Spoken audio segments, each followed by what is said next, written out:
bom dia, turminha de Jesus, turminha de Deus, aí da segunda série do ensino médio do Colégio Vila Mundo. Bom dia, como estão vocês? Estamos vivendo um tempo diferente, né? Um momento especial que nos ajuda a nos reinventar, nos ajuda a nos conhecer também e a perceber a sociedade em que estamos vivendo, né? Nós temos que perceber que nós não somos individualistas, nós temos nossa individualidade, né, que são nossas características inerentes próprias a nós, mas nunca individualistas, ou seja, pessoas que se acham autossuficiente e que não precisa do outro. Então, nesse momento que nós chamamos de pandemia, nós temos percebido isso, o quanto a sociedade é importante, né, para nós indivíduos. Se não houver a solidariedade, se não houver o comprometimento, o cooperativismo, se não houver vamos dizer assim, uma mão lavando a outra, não tem como vivermos e passarmos por esses tempos difíceis. E a primeira sociedade em que temos acesso é a nossa casa, a nossa família, tá? Os nossos amigos. Nós, às vezes, não podemos estar perto, né, fisicamente, mas as redes sociais, a tecnologia, nos dá uma possibilidade de podermos nos aproximar. Então isso tem tudo a ver com sociologia, né? Uma ciência social que estuda justamente esse processo que as sociedades passam e vivenciam todos os dias. Então vamos iniciar, sem muitas delongas, nós somos do Colégio Viramundo, essa é uma videoaula de sociologia para a segunda série do ensino médio. Temos como título dessa videoaula Ciências Sociais e os primeiros sociólogos, né? Vamos chamar de sociologia clássica. E quem sou? Eu sou o professor Otto, esse que vos fala nesta manhã. Pois bem, vamos entender um pouquinho sobre o que são as ciências sociais, tá? Como a sociedade se desenvolveu, né, para que nós estamos vivendo hoje, né, uma sociedade totalmente diferente das passadas, antes de nós estarmos aqui. Essa sociedade que nós estamos vivendo hoje é uma sociedade a partir da construção do pensamento capitalista.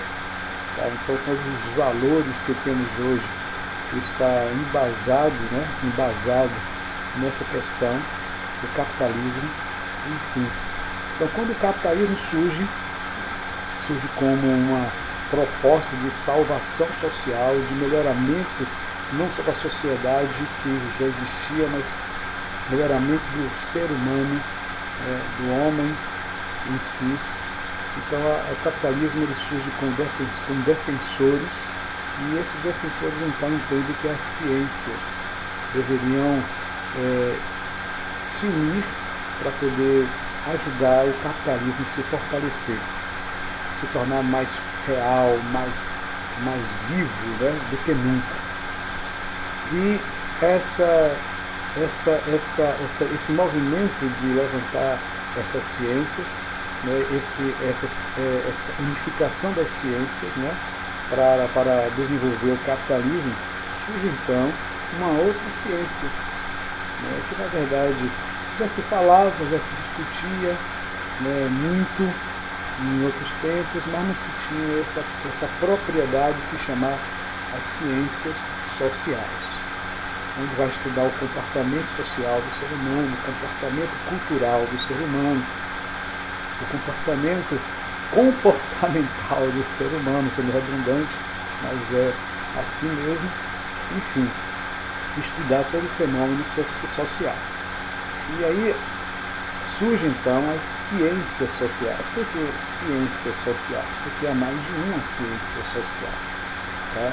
Ciência é aquilo que tem um objeto de estudo E na sociedade há muitos objetos de estudo. Tá? Então, o que são as ciências sociais? Então, as ciências sociais são um conjunto de disciplinas científicas, é bom entender isso, porque alguns não levam a sério sobre as ciências sociais, como alguns são até de inútil essa ciência, mas essas ciências elas são disciplinadas de forma científica, tanto quanto a biologia, a química, a matemática e outras ciências que é considerada elite, né? O mais importante. Mas as ciências sociais, ela tem disciplina, ela tem método científico, experimentação, tem tudo para entender todo esse contexto social.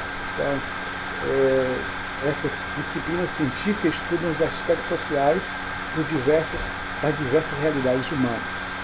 Tem como objeto de estudo tudo que diz respeito à cultura humana, à história, às realizações, seus modos de vida, seus comportamentos individuais e sociais. Ajudam a identificar, compreender os diferentes grupos sociais, contextualizam os seus hábitos, costumes, na estrutura de valores que rege cada um deles.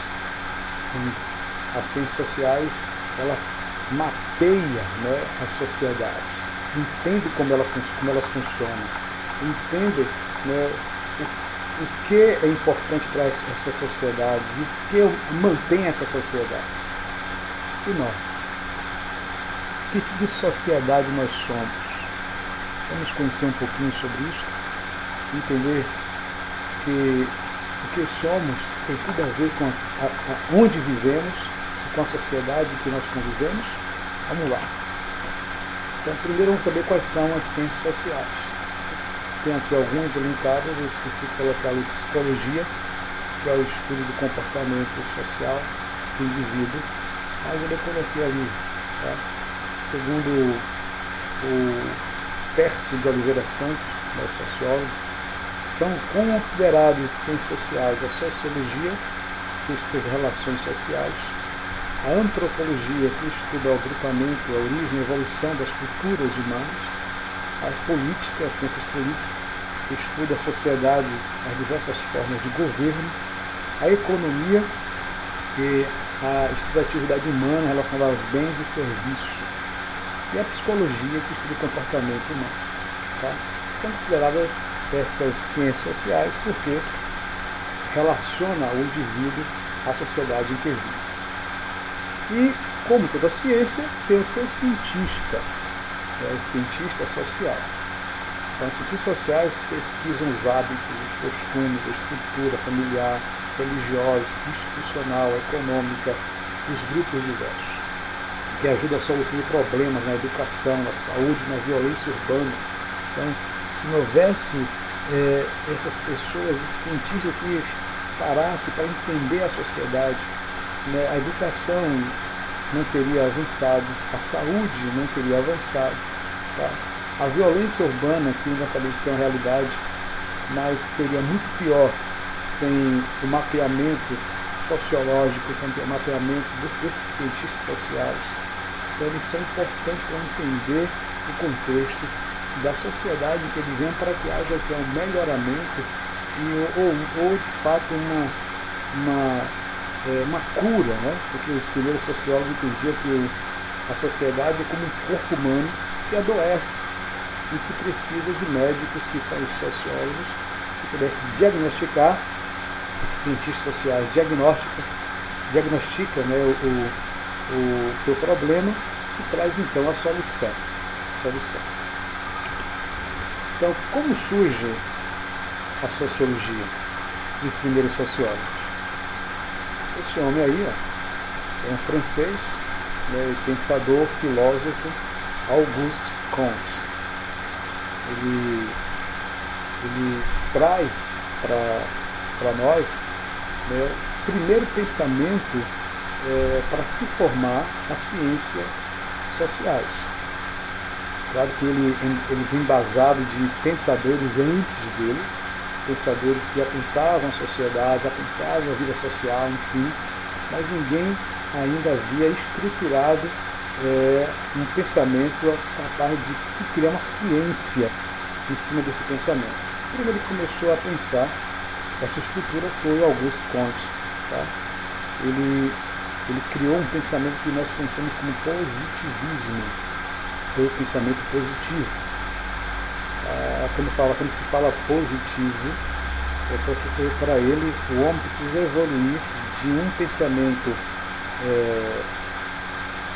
anterior, um pensamento retrógrado, antigo, velho, um pensamento atrasado, para um pensamento positivo, de pensar positivo, para que haja um desenvolvimento social e individual de cada ser humano na sociedade em que vive.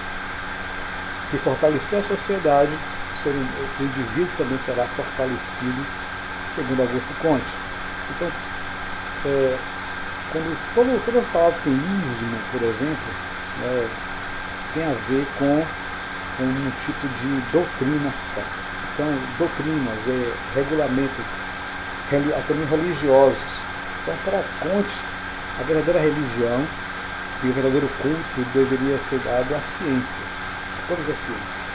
Então, essa religião, podemos assim dizer, a religião da ciência, ele é intitulado de positivismo. Ele acreditava que era possível planejar o desenvolvimento da sociedade, do indivíduo com critérios semelhantes às ciências exatas e biológicas, como ele disse. Eu disse a vocês que ele achava, ele entendia, ele via a sociedade como um corpo humano. Precisa ser observado, analisado, fazer exames para diagnosticar quais são os problemas e para poder trazer o remédio, a cura para aquele problema ali, para aquela doença que ele entende, uma doença social. Então, Auguste Comte também é considerado um sistematizador da sociologia. Ele estrutura, ele dá base à sociologia. Então, o primeiro pensamento dele, que é chamado de pai da sociologia, é que surgem outros pensamentos que então desenvolve a ciência sociológica, a sociologia. Ele cria, ele pensa que o ser humano ele tem uma capacidade de evoluir seu pensamento. Então ele cria uma teoria chamada Lei dos Três Estados. Então o ser humano tem 3 estados que precisa evoluir, sair de um estado primórdio, antigo, para um estado evolutivo.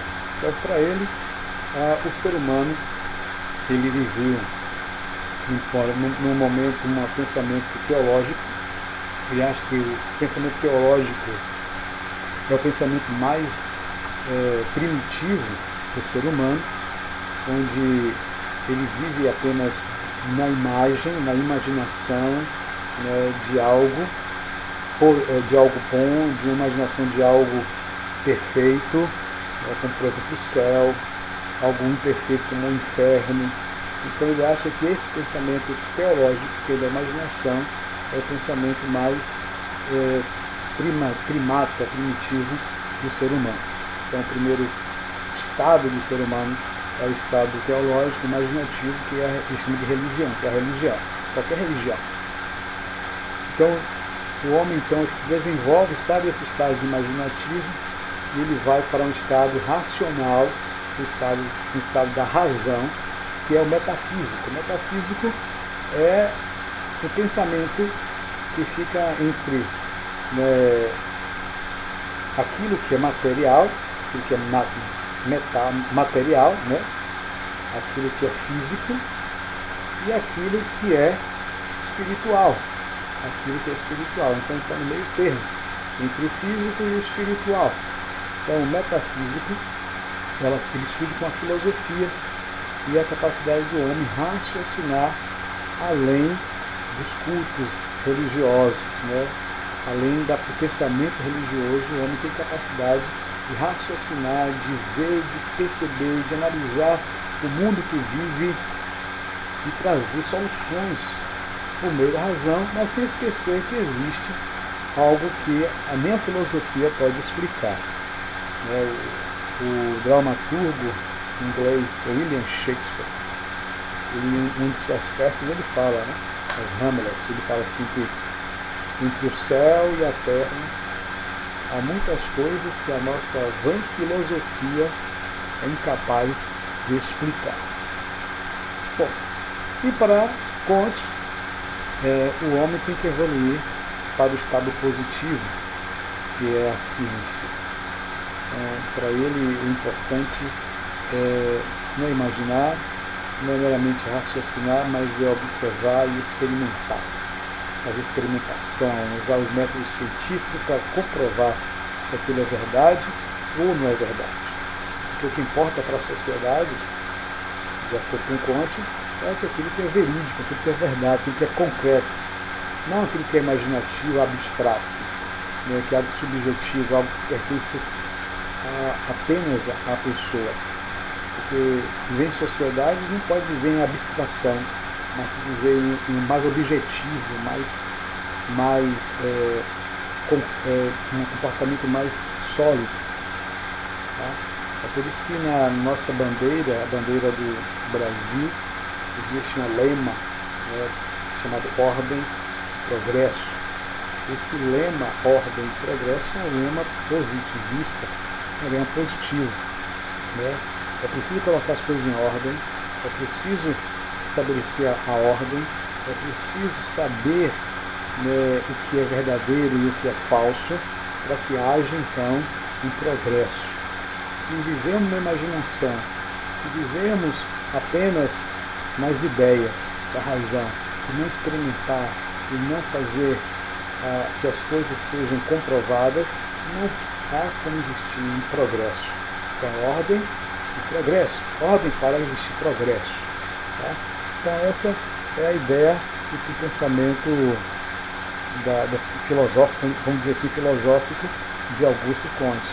É baseado na lei dos três estados, onde o homem sai de um estado primata, que é o teológico, e desenvolve até chegar no estado positivo, onde a ciência é o principal ponto de chegada. Ele influenciou, né, o Augusto Comte influenciou muitas pessoas, e por causa disso estruturou a sociologia. Mas três se destacaram. Né? Três filósofos, três pensadores se destacaram na construção das teorias sociológicas. Nós chamamos ele de tríade clássica, tríade da sociologia, ou alguns brincam até chamando ele dos três porquinhos, que é o Emile Durkheim, o Max Weber e o Karl Marx. Então eles têm pensamentos divergentes, mas os pensamentos deles ajudam-nos a compreender todos os lados dessa sociedade em que vivemos, e aí podemos usar a nossa atitude filosófica para podermos escolher qual a melhor forma de desenvolver uma vida social. Claro que todos eles, de alguma forma, têm alguma razão, têm alguma certeza. Por isso é bom que nós pegássemos todas as ideias deles, colocássemos assim num grande liquidificador, bater e tomar junto essa vitamina aí. Mas algumas pessoas tendem a escolher, né, um entre esses três e segui-los, né? São seguidores destes. Então existem seguidores de Karl Marx, existem os seguidores de Weber e os seguidores de Durkheim. Não estamos aqui para dizer que está certo ou está errado, como já disse. Eles têm argumentos sólidos, eles têm obras, eles construíram obras embasadas na observação e nas pesquisas, e no conhecimento adquirido por essas pesquisas. Então não temos o que questionar quem é que está certo e quem é que está errado na divergência deles, mas entender que eles trouxeram, com as suas teorias, com os seus pensamentos, trouxeram grande ajuda para a compreensão da sociedade em que vivemos hoje. Vamos lá, vamos falar um pouquinho primeiramente sobre o alemão Karl Marx. Tá? Este eu escolhi esse para falar primeiramente porque esse foi o dos três que trouxe uma crítica severa ao capitalismo. Tá? Como eu disse no início, as ciências sociais surgem, principalmente a sociologia, por causa do capitalismo, que tem uma ideia, as pessoas têm uma ideia, os pensadores têm uma ideia, desde os iluministas, né, desde os filósofos iluministas, eles têm a ideia de que o capitalismo é uma forma de governo, uma forma econômica mais perfeita e mais justa, que dá oportunidade a todas as pessoas. Mas Karl Marx, ele traz sérias críticas a esse modelo econômico, modelo de governo que é o capitalismo. Então, o sociólogo alemão aprimorou ideias, né, a ideia de Augusto Comte, e criou a sua própria visão da sociedade e da sociologia.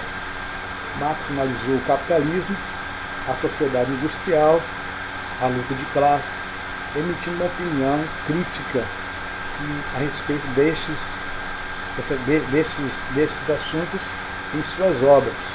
Então podemos ir, além de outras obras que ele fez, uma das principais dela foi o Manifesto Comunista, que propõe a fundamentação do socialismo científico.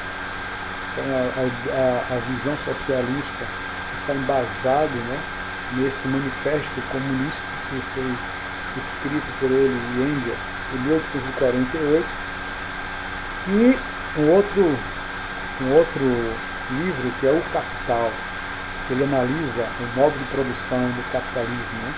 O capitalismo percebe, né, que existe esse modo de produção, existe injustiça de uma classe superior, uma classe que se denomina superior, claro, sobre uma classe que é denominada inferior. Então ele faz uma análise, existe injustiça na má distribuição das riquezas. Então, poucos ficam com muito e muitos ficam com poucos, de acordo com o discernimento de Karl Marx. Então, Karl Marx, o capitalismo, ele cria, vemos aí aqui ao lado, né, em cima de mim, esse aqui, existe uma pirâmide.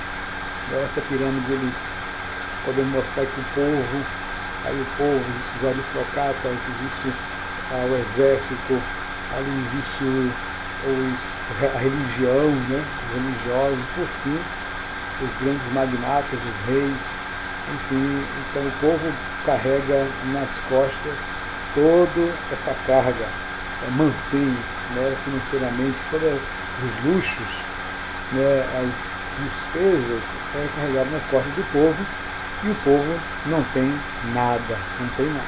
Então essa imagem em cima de mim dá uma ideia mais ou menos da visão do que vem a ser o capitalismo por Karl Marx. Então, Karl Marx, o capitalismo desvirtua o trabalho humano, promovendo desigualdade e exploração. Tá? Então o trabalho é importante, Karl Marx, o trabalho é importante. O trabalho é que produz, é que faz as coisas existirem, surgirem. Sem trabalho nada pode existir. Mas o capitalismo desvirtuou, ou seja, muitos fazem muitos, poucos fazem nada, e os poucos que nada fazem ganham mais do que fazem muito.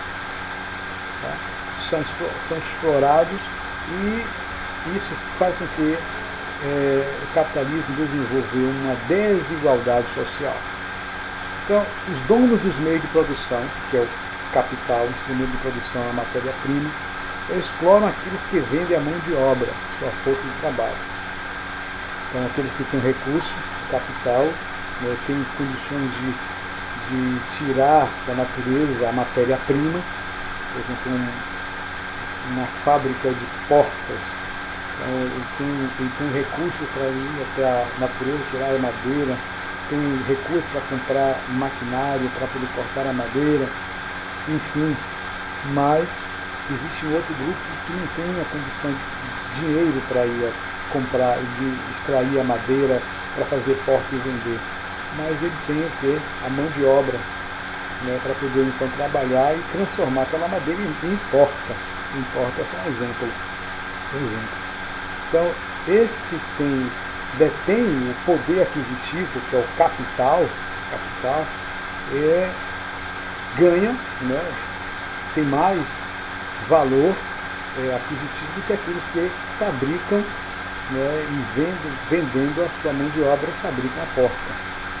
Então, para Marx, não deveria ser assim. Não deveria ser assim. O trabalho é importante para todos.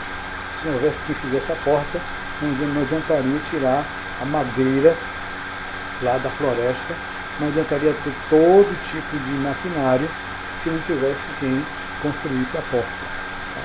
Assim, as relações de produção são desiguais e as diferenças agravam a condição de pobreza do assim chamada classe proletariado. O proletariado é o povão, as pessoas, os trabalhadores, operários, que trabalham, naquela época trabalhavam até 20 horas, 18 horas por dia, não quase nada, não tinha direito trabalhista algum, eles viviam para trabalhar e não tinham nada para suas famílias. Então Marx observou a realidade de sua época, importante salientar isso, da sua época. Houve transformações, apesar de existir desigualdades sociais, vamos falar isso em outro momento, apesar de haver desigualdades sociais, desigualdade econômica, pobreza e tudo mais, mas não existe por causa dos motivos da época de Marx. A exploração de hoje é diferente. Naquela época existia a figura da burguesia, o burguês. Hoje a gente vai conversar sobre isso, essa figura está muito misturada, está muito fechada. Tá? Mas naquela época, a realidade daquela época, voltaram-se para a Revolução Industrial. Em sua análise, pode ter uma relação com o mundo contemporâneo. Então, para ele, o mundo contemporâneo, o mundo que vivemos hoje, tem tudo a ver com a Revolução Industrial. Para a indústria passar por esse processo revolucionário, que trouxe transformações no nosso convívio social contemporâneo atualmente. A maneira de vivermos, a maneira de passar nossos dias, a maneira de estudar, os valores, tudo isso mudou. Nós saímos de um estádio feudal, no momento feudal, de feudalismo, onde tínhamos apenas que trabalhar nas terras dos senhores feudais, mas agora temos as indústrias para podermos trabalhar ali. Então houve uma mudança de comportamento, de pensamento, de valores, que a Revolução Industrial trouxe, segundo Marx. Ele desenvolve, nas suas observações, três ideias. Eu coloquei duas aqui, mas vou falar a terceira também. A primeira é a mais-valia, que corresponde à exploração da mão de obra traduzida nas horas não pagas ao trabalhador. Então, para Marx, o trabalhador deveria receber mais do que recebia, porque se o dia é dividido em horas e ele vende a sua mão de obra nessas horas do dia, então, segundo os cálculos, não bate você pegar o produto sendo vendido, sendo fabricado, o quanto ele é adquirido por tal preço e ele é repassado, ele é vendido, comercializado por outro preço muito mais alto. Se dividir isso nas horas trabalhadas, nesses cálculos perceberemos que o trabalhador vem sendo explorado grandemente por esse sistema capitalista, por aqueles que têm o detentor dos meios de produção, os industriais, os donos das indústrias, deveriam pagar mais, já que o trabalhador debruçou tempo na sua fábrica para construir ou para produzir aquele algo. Ele chama isso, o trabalhador não tem ideia do que ele deveria receber, então ele chama isso de alienação. A alienação é justamente isso. É o trabalhador trabalhar e agradecer a Deus porque tem aquele trabalho ali, sem saber de que está sendo explorado, sem saber de que deveria receber mais pelo que ele fez. Então ele está alienado, né, alienado fora da realidade, fora do entendimento das coisas que estão à sua volta. Então esse termo utilizado por Marx para descrever a falta de contato e estranhamento que o trabalhador tinha com o produto que fabricava. Eles nem tinham ideia de quanto aquele produto que estavam fazendo ali valia. Né? Quanto valia para o dono da indústria e quanto o dono da indústria iria vender aquele produto ali. Ele apenas fazia mudamente calado. Né? A observação, os salários são um pagamento da força de trabalho que o proletariado, o operário, vende em sua relação trabalho com o capitalista. Um outro ponto que eu não coloquei aí, que eu queria colocar, é uma ideia que Marx traz da ideologia. Para Marx, ideologia é um instrumento, uma ferramenta que os dominadores, aqueles que dominam este mundo, dominam a classe, as classes sociais, usam para manipular as massas, né? Manipular a grande quantidade da população. Então a ideologia. Então para Marx, a ideologia é algo danosa, né? Danosa, e torna a pessoa bitolada, uma pessoa alienada, a pessoa fica sem forças para poder ir atrás dos seus direitos, porque é enganada, iludida pela ideologia. Hoje nós temos ideologia de todo tipo, temos ideologia religiosa, ideologia de gênero, ideologia econômica, ideologia política, ideologia de todo tipo. Na verdade, segundo Marx, é uma forma de manipular, de controlar, de fazer com que as pessoas não conheçam a realidade de fato como ela é. Tá? Então, se colocar aí na ideologia, mas é importante falar sobre isso. Um outro pensador, né, é o Emile Durkheim. Esse cidadão, ele era a favor e acreditava na força do capitalismo. Ele entendia, assim como Comte, né, seu professor, que o capitalismo é uma forma econômica de governar, de lidar com a sociedade mais perfeita, porque, segundo assim como os filósofos iluministas traziam, é uma forma de dar todas as pessoas oportunidade. Então, a primeira ideologia capitalista é a ideologia da oportunidade. Ou seja, uma pessoa que pode começar pobre, né, operário, trabalhando muito, guardando dinheiro, economizando, ele pode então se tornar dono de empresa, se tornar alguém, né, na sociedade. Então, de acordo com a ideologia capitalista é que todos têm a oportunidade nessa maneira de viver a sociedade. Então, o Emile Durkheim, ele foi fundador da Escola Francesa de Sociologia. Ele é um francês, assim como o Augusto Comte.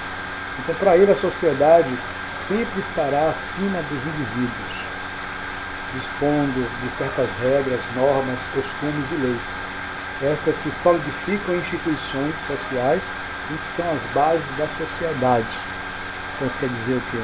Para ele, nós indivíduos, né, os indivíduos vivemos para servir a sociedade em que estamos convivendo no nosso dia a dia. Então a sociedade vai ditar ordens, vai ditar regras, ditar normas, costumes, enfim, não só leis escritas, né, pelos homens, pelos deputados, pelos senadores, pelos legisladores, mas leis internas, leis que nós aprendemos em nossa casa, leis que aprendemos na escola, leis que aprendemos na igreja, na religião em que seguimos. Então, são coisas que nos regem, né, externamente. Nós seguimos isso. Então, esse que é a questão de instituições, né? Essas instituições, vamos ver daqui a pouco, que ajudam o indivíduo a conviver bem na sociedade. Durkheim enfatiza que há necessidade de coesão e de integração para a sociedade se manter. O que quer dizer isso? Ele quer dizer que, para que a sociedade exista, nós, como indivíduos, temos que nos unir e temos que nos solidarizar, cooperar um com o outro, estar buscando interação sempre, né? Olhar o que falta em um, o outro tem e pode doar um pouco do seu tempo, um pouco do seu conhecimento, enfim, cada um fazendo a sua parte, unidos com o propósito de construir a sociedade, uma sociedade melhor. Então, para ele, há uma necessidade de unidade, união de todos os indivíduos, né, em favor comum da sociedade. Para ele, a força da sociedade está na herança transmitida por meio da educação às gerações futuras. Por isso é importante para Durkheim a escola, a família. Tá? São meios em que essas regras, esses costumes, essas normas são transferidas de uma geração anterior para a geração futura, para a geração próxima. Então é importante que haja essas instituições sociais, que é a família, a escola, o Estado, governar para direcionar, e a religião. Então, para ele, essas 4 instituições são importantes para desenvolver o indivíduo e introduzi-lo nesse contexto da sociedade. Segundo Durkheim, as instituições sociais reúnem elementos básicos e essenciais de uma sociedade. Tá? Uma sala de aula, por exemplo. Na sala de aula temos assim, a síntese, né, o resumo de toda a sociedade que vivemos. Tá? Ali nós temos aquele que pensa em tal político, aquele outro que defende outro político. Na sala de aula nós temos, por exemplo, um que segue uma religião, outro que segue outra religião, e tem pensamentos, né, do que é bom, do que é mal, do que é bonito, do que é feio. Né? Então, tudo que é uma sociedade se resume na sua sala de aula. Então, essas instituições sociais, que é a família, a escola, principalmente esses dois, e a religião, né, está a síntese da sociedade. O Estado, sim, que na verdade é o poder que rege e que governa a sociedade. O Estado que nós temos vivendo é o Estado de Direito, né, que é esse Estado democrático. O nosso Estado hoje é um Estado democrático, onde temos ideologicamente, né, falando de ideologia, o povo deve ter primazia, né, de dar o seu parecer, dizer quem governa, quem não governa, quem são os seus representantes, quem não são os seus representantes. O povo deveria governar por intermédio desses representantes, não de forma bitolada, alienada, mas com consciência de que o poder está na mão do povo. Preste atenção. Existe diferença entre povo e massa. A grande maioria, infelizmente, dos brasileiros fazem parte de uma massa. E massa a gente pode modelar como se quer modelar, né? Como nós queremos modelar. Então, se somos massa, nós somos moldados facilmente por os instrumentos que estão na sociedade.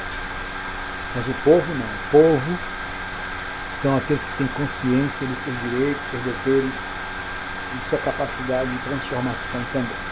Então precisamos ser o povo brasileiro, não uma massa de manobra, né? Política, ideológica, enfim. Para ele, para Durkheim, a ausência das instituições ou a fragilidade da mesma gera um conflito social, caracteriza o estado de anomia. Então, anomia é um estado sem leis, sem regras.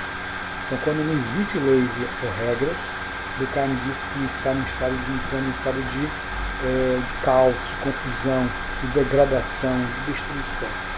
Então, precisa que as instituições, família, escola, Estado, religião, mantenha, né, essas regras sempre vivas, sempre ativas, para que não entre em um conflito interior, os indivíduos percam a esperança, os indivíduos percam a vontade de lutar, porque não vê base, né, onde eles possam trabalhar. Então isso é um estado de anomia, um estado sem regras. Tá? O Durkheim, ele cria então essa ideia dos fatos sociais, uma teoria que ele constrói, os fatos sociais. O Durkheim tem como objeto de estudo esses fatos sociais, considerando a socialização como um fato amplo, né? Revela que os fatos têm três características fundamentais. Esses fatos sociais, é importante dizer, que é o que rege-nos como indivíduo. Nós, como indivíduos, somos aqueles que estão debaixo da autoridade da sociedade. É a sociedade que determina quem somos, o que deixamos de fazer. Se nós gostamos de algo, deixamos de gostar, é a sociedade que nos ensina isso. Nos ensina o conceito de ética, de moral, de vergonha. É a sociedade que nos ensina isso. São as instituições sociais que nos ensinam isso. E quando nós praticamos, isso é um fato social. E para educarmos são três, que é o fato exterior, a exterioridade, que existem e atuam sobre o indivíduo independente da sua vontade ou adesão consciente. Você faz aquilo porque aprendeu com o seu pai, com sua avó, com o seu grupo social. É algo exterior a você. Há também um fato social da generalidade social, todo fato que é geral, que se repete em todos os indivíduos, ou pelo menos na maioria deles. Então, um fato social, você levantar para o horário, ir trabalhar, voltar para casa e assistir televisão, é um fato social, algo que todo mundo está fazendo de forma geral, está fazendo isso. Depois comentamos aquilo que passou na novela, que passou naquela série. Então é um fato social. Sabe? E tem a correção, exerce força sobre o indivíduo, levando a conformar essas regras que a sociedade vive. A correção é você aceitar aquelas regras forçosamente. Tá? Então, alguns falam assim, eu trabalho porque fico em cadeia. É mais ou menos só para traduzir um pouquinho o que está sendo falado aí, uma brincadeira, certo? Trabalho importante. Mas existe coisa que nós fazemos porque somos obrigados a fazer. Nós temos que fazer. Alguns de vocês falam, se vou para a escola porque eu sou obrigado. Eu não queria ir para a escola. Então, é uma necessidade que você vá para a escola. Se for da sua vontade, você não iria para a escola. Mas existe uma força que te força a ir para a escola, porque é importante para a sociedade que você vá para a escola. Então a coerção é um fato social também. Tá? Um outro pensador, sociólogo, ou também um alemão, o Max Weber, ou Maximilian Weber. Sociólogo alemão, Max Weber teve como preocupação central compreender o indivíduo em suas ações. Então, para Durkheim, no anterior, ele dizia que a sociedade tem poder sobre o indivíduo. Já Weber pensa um pouco diferente dele. Ele acha que o indivíduo também tem a possibilidade de, com suas ações, transformar a sociedade em que vive. Então, Durkheim diz que a sociedade tem todo o poder sobre o indivíduo, mas Weber diz que o indivíduo também tem poderes sobre a sociedade. Então, para Weber, a sociedade existe concretamente, mas não é algo externo acima das pessoas, e sim um conjunto das ações dos indivíduos, se relacionando de forma recíproca. Então, para Weber, a sociedade existe porque os indivíduos querem que ela exista, desejam que ela exista.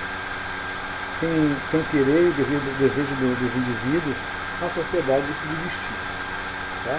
Então, ele chama esse conceito básico de ação social. O indivíduo tem poder também sobre a existência da sociedade. E a sociedade pode continuar como está ou ser transformada pelas ações dos indivíduos. Então, Weber, né, ele fala sobre os tipos de ação social que existe. Ele criou algumas, né, nomenclaturas para dizer, mostrar quais são as ações sociais que existem. Então, entende-se por ação social como o ato de se comunicar, de se relacionar, orientado pelas ações dos outros. Então, por exemplo, uma passeata, uma caminhada, um movimento, uma comunidade se reunir para transformar um lixão em um jardim, por exemplo, e limpar, né, o rio, em fazer uma boa ação, uma comunidade, é ação social. Ação social. É o indivíduo se movimentando, independente do que a sociedade diga. Ali só tem bandido, ali não tem jeito. Talvez a sociedade diga isso. Mas alguns indivíduos contrariam a sociedade e muda a cara, muda, né, o ambiente, muda a situação, a história daquele lugar ali. Então ele coloca 4 tipos de ação social. Primeira, ação tradicional, é aquela determinada por um costume ou hábito arraigado. Tá?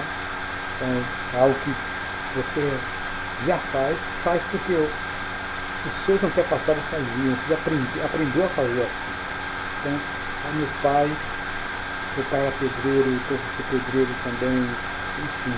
Então é uma tradição de família. Quem faz muito isso é os japoneses. Os japoneses, né, o filho já nasce, né, com a ideia de tomar o lugar do seu pai, no trabalho do seu pai, de desenvolver aquilo que o seu pai aprendeu para poder dar continuidade ao legado do pai. Então isso é ação tradicional. Não é a sociedade que te impõe de certa maneira, mas é você que se permite, né, a se impor, porque já é algo tradicional, já é algo que faz parte da sua vida familiar. A ação afetiva, a ação social afetiva, aquela que determina por afetos, né, o estado de sentimentais. Tá? Você trabalha com a esposa, trabalha com um amigo que se gosta daquilo ali, aquela pessoa, né, algo que te atrai, ou não só uma pessoa, talvez uma causa que faz amar aquilo ali.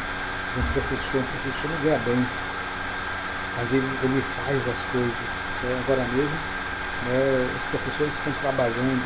Isso é uma ação afetiva em cuidar de vocês, em trazer nesse momento de pandemia, trazer uma forma de levar o conhecimento a vocês, trazer um pouco de educação, trazer de alguma forma.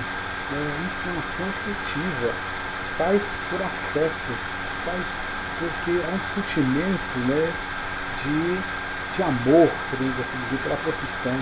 Então isso é uma ação social afetiva que nós precisamos, né, e nós fazemos até movido pelos sentimentos.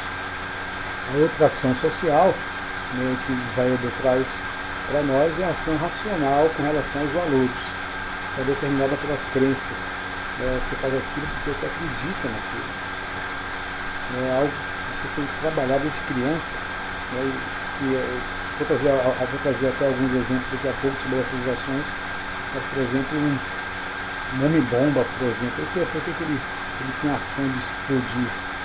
Porque ele acredita naquilo ali. Tá? Isso é uma crença de valores trabalhado nele, então ele decide fazer aquilo em prol da sua crença, dos seus valores, enfim. E a ação racional em relação à física, com uma finalidade. Você faz aquilo com uma finalidade. Então é uma ação com cálculo racional. Você organiza, você faz qual a finalidade de eu trabalhar o meio ambiente para salvar a baleia, para salvar o mico-leão dourado, para salvar o rio Paraguaçu, para salvar o rio Jacuípe, não sei, salvar alguma coisa. Então, você coloca uma finalidade, coloca algo afim, então você faz aquela ação para alcançar aquela finalidade. Eu, por exemplo, coloquei aqui, um exemplo de ação tradicional. Estudar em uma escola apenas porque foi a mesma que seu pai estudou. Era a ação social tradicional. Meu pai estudou em tal escola. Seguir a profissão dos pais, embora suas vontades sejam outras. tradicional. A ação a fim de estudar para passar em um vestibular. Qual é a finalidade de estudar? É o vestibular, é o Enem. Tá? Então, isso é uma ação social. Dedicar o trabalho para ser promovido tem uma finalidade. A ação relacionada aos valores, um terrorista, a castidade, ser virgem até o casamento. Então isso é uma ação de valores. Enfim, eu vou ser uma atividadezinha para vocês, só para pensar um pouquinho. Semana que vem nós vamos ter uma atividade relacionada a tudo que falamos nessa videoaula aí. Tá? E aí a atividade proposta é a seguinte: com base nos conteúdos propostos nessa aula, analise a imagem abaixo e associe ao pensamento descrito pelos primeiros sociólogos. Então, temos aí uma mãozinha com vários fiozinhos e várias pessoas, né, sendo amarradas ao jornal. Tá? Podemos dizer que o jornal são as mídias, né, que trazem notícias e informação. Tá bom? Então é isso aí. Eu quero apenas ler para vocês uma parte da Bíblia que me chama muita atenção e nesse momento que estamos vivendo hoje me ajuda bastante. Está no livro de Lamentações, no capítulo 3, versículo 21, o profeta Jeremias diz assim: eu quero trazer à memória o que me dá esperança. O que te dá esperança? Traga a memória, traga a lembrança, o que te dá esperança. O que você espera, o que você quer, o que você deseja. Para o profeta Jeremias, que escreveu esse livro, ele diz que o que traz esperança para ele é a misericórdia do Senhor, a misericórdia de Deus, que é cheio do amor de Deus, a misericórdia de Deus que se renova a cada manhã. Ela não tem fim. Que Deus abençoe vocês, que dê realmente uma ótima semana, em nome de Jesus. Tchau, tchau.